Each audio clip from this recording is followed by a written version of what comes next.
What's up, guys? So today we're going to be breaking down another video from an internet guru. Let's see what he has to say. Who is the Antichrist? Now, billions of people all across the world pray against the Antichrist as if they even know who that is. All right, so I'm going to assume he means by billions of people praying against the Antichrist, he means Christians. And this just shows how ignorant this person is to what Christians actually believe. And I don't mean that in a condescending way. I just mean that he's unaware of what Christians really believe when it comes to the Antichrist. We are not sitting around praying against the Antichrist. Now, there are many Christians who believe the Antichrist already came 2,000 years ago, and he was the Emperor Nero.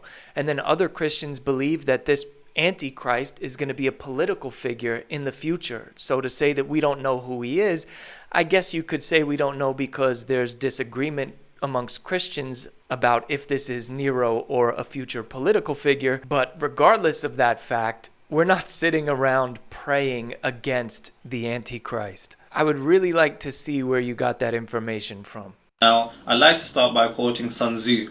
All warfare is based upon deception. I have absolutely no idea what this means in regards to this video.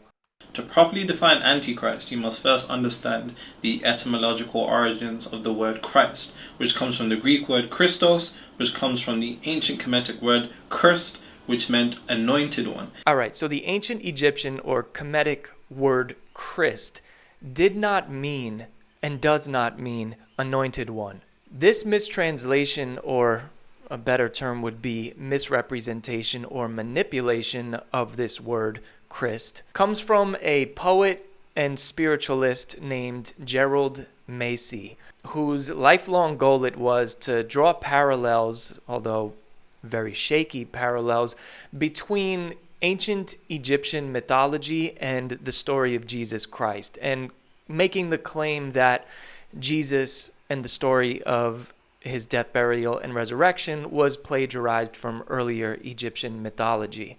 And among the academic world and amongst actual Egyptologists, his work is widely considered to be pseudo-history, and it's not taken seriously among scholars. Christ is simply translated to burial. And for reference, check out the book by Egyptologist Gunther Roeder entitled Egyptian Hieroglyphic Grammar.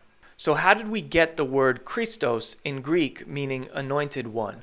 Well, this actually comes from the Septuagint, which is a Greek translation of the Hebrew Bible, in which they saw the word Mashiach, which means Messiah, which Jesus Christ is the Messiah that the Jewish people have been waiting for. Since there was no word for anointed one in Greek, what they did was they took the word krio, which meant to anoint, and they created the word Christos, which means anointed one. So this word was created by Hellenistic Jews in order to give us a word for Messiah in Greek, which was the most popular language at the time.